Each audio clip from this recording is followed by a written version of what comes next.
My daddy raised me on the water, raised me in the woods. Other than picking the banjo, I guess if I had my choice, that's all I'd do, lay around on the river. But what you find him on in the river may surprise you. It's a little tin tar paper shack built on the water. Well, they say didn't know Beverly Hillbillies had a home on the water. So we joined Lardo and his good friend Burley to see what life on the Kentucky River is all about. Yeah, it kind of draws attention going down the river. Especially when they have a river cleanup day. Got to get it away from my limbs pretty quick and tear my stovepipe off. I don't know, I guess it took me all in all 2-3 months. I told Burley when I first got it done, I said, look at it, she's all mine, handmade. He said, it looks like you made it with your feet to me. 2 beds, a table, and heat and stove. And then we got right here, we got all the modern conveniences. Indoor outhouse here. Well, this right here is where we catch fish. In wintertime, we can, if I can get it up. And sometimes I told you not to go too dirty, folks. I told you. Why you gonna be like Now, you scared of snakes? No. I'm just quick.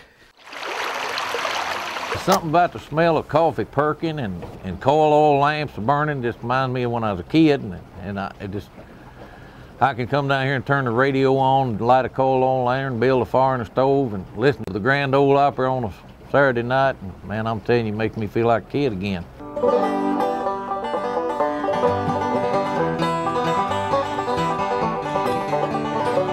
When Lardo's not exploring the river, he's with Burley playing a little banjo.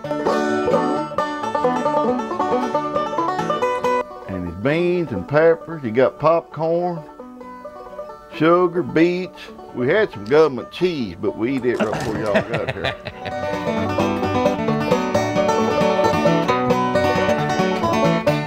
You know you're a redneck when you slice your maters and onion and bologna up with the same knife you just field the rest of deer. If we'd had a bologna during the Civil War, we'd won. Somebody check back there and make sure the pilot is awake. And don't fall in that old river. Daddy run over you before we can make him hear. Yeah, we'd actually twins. I know it's hard to believe, but we are. And when Daddy seen us laying there, little babies, for the first time, he told Mama, he said, you're gonna have to drown that ugly one. That's how come he learned to swim before I did. But I told him learning to swim wasn't too tough. Getting out of that burlap bag was a trick. Them concrete blocks is heavy. We play for fun, mostly, because if we wanted to own our own house, we'd get into country music or something else, but bluegrass ain't no money in it much. So we play around all the major festivals in Kentucky, and we've got 3 albums out, and now that Burley's retired, we're kind of broadening our horizons a little bit. I wrote him on his banjo and he wrote him on my guitar. He writes pretty good. He can forge just about anybody's name. Living on the river, you can come down here and get off to yourself in this little shanty boat here, and your mind is just, I don't know, it just frees your mind up, and you can sit here, there ain't a whole lot else to do but write songs and look at nature. And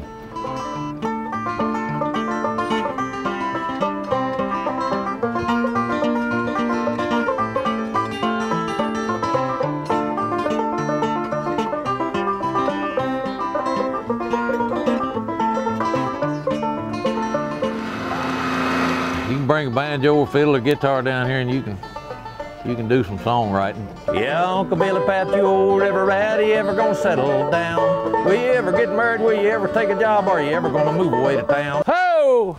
Well, I mean, we're on a shanty boat. But while these guys were playing and singing, I'm looking up and seeing fishing poles. So, I mean, what's the fella gonna do? He got to at least try it. No, there's catfish in here. I caught one on the jingle line down here. He weighed 88 pounds. Caught him on a baby rabbit, hooked in the nape of the neck on a jingle line. No, I was just kidding. And Lardo just happened to have some green worms. Yeah. So what's a man gonna do? I like river fishing because you never know I know it. You never, it's kind of like fishing in the ocean.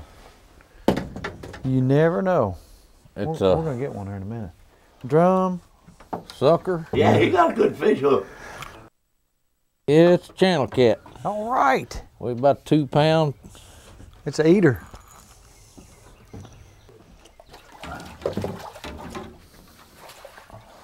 Now that's perfect size to eat right there. Yes, sir. Any fish you bite if you got good bait. Here's a little something I'd like to relate. When it comes to biting, the fish won't wait. I'm a-going fishing, everybody fishing. I'm a-going fishing too. That was a buffalo, and actually they're not too bad to eat. They're a little bony. The meat is very sweet and delicious. Like he said, it's got a lot of little hair bone in it, but there's ways to get around that. I don't know what they are. But that's one of those river fish. You never know what you're gonna catch. You can catch a drum, you can catch a carp, you can catch a sucker. That was a buffalo. Oh, blow it, Wendy. Did you say you seen a man on TV the other day blowing 2 of these at the same time? Yeah, playing 2 harmonicas at the same time. With his mouth? Yeah. Doggone, he got it made, ain't he? Come down here and go up and down the river and fish and hunt and sleep. Yeah. That's what a good government job do for you. This harmonica smells like green worms. That's some reason or other. And I got them deep river blues. But that's basically about it. 2 beds, a table, and it's mobile. We can take her up and down the river we're going to.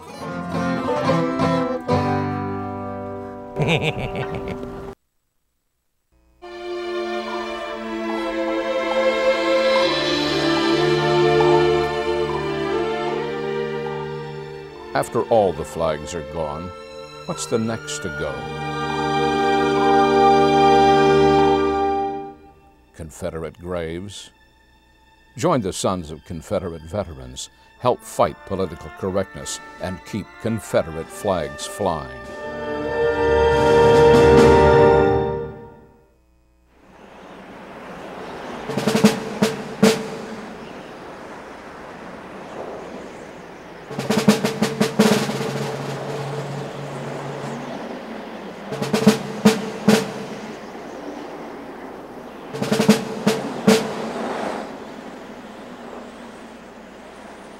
Join the sons of Confederate veterans.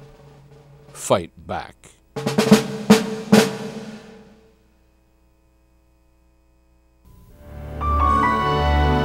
He could have been an engineer,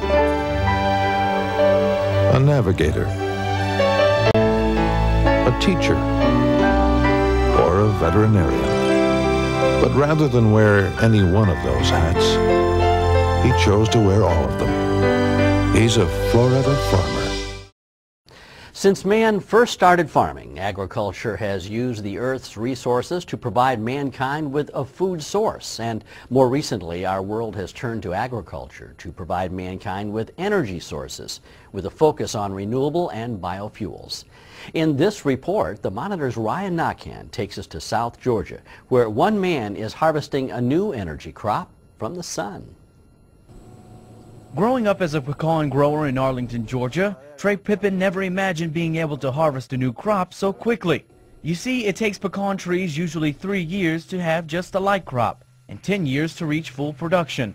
But the farm he's built now can produce as soon as it's constructed and is in max production 365 days a year. And that's where it shows what it's currently producing.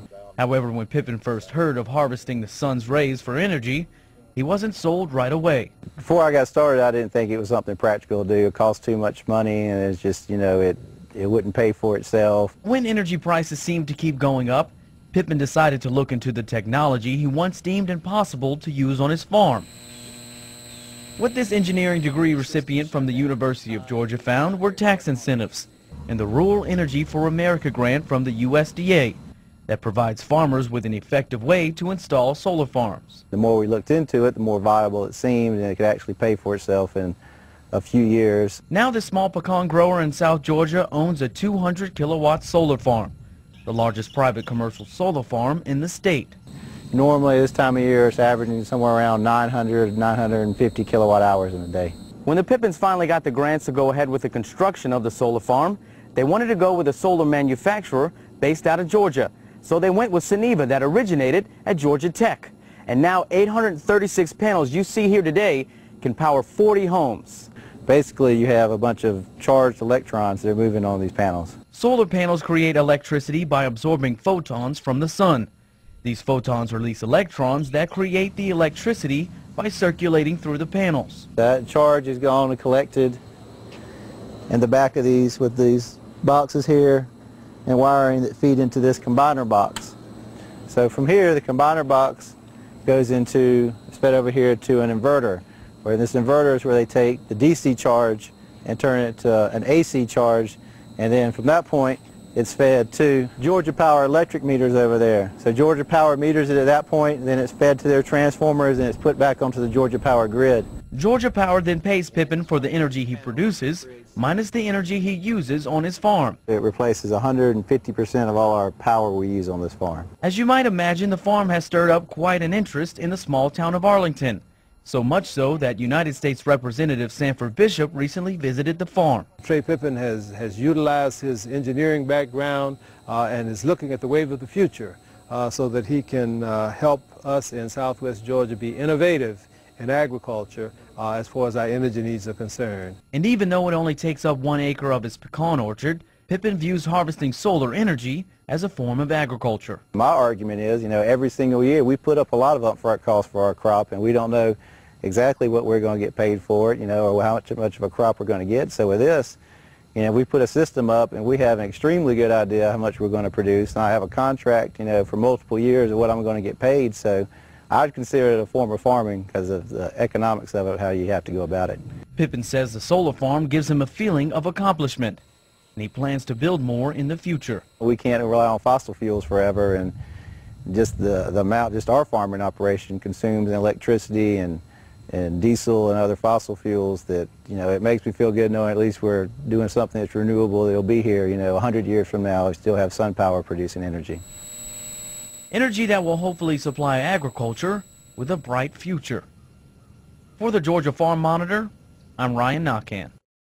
When buying meat, make sure it's fresh and that you know where it came from. Stone's Meats in Chipley, Florida is the butcher of choice in this area. Everything is made right here. We produce our own bacon, hams, and sausage. From smoked bacon, hams, and sausage to fresh-cut beef and pork, Henry Stone and his staff know the business. Henry can custom cut. If you like your steak 3/4 of an inch or 1.5 inches, we'll cut them however you like them. Folks, don't take any chances. Buy it fresh cut from the best. Stone's Meats, 1008 Highway 277, Chipley, Florida, 850-638-0673. Be safe. Call Stone's Meats today. We've said it for years, folks. When you do business with Stone's Meats in Chipley, Florida, you know where your meat's coming from and you know that it's safe.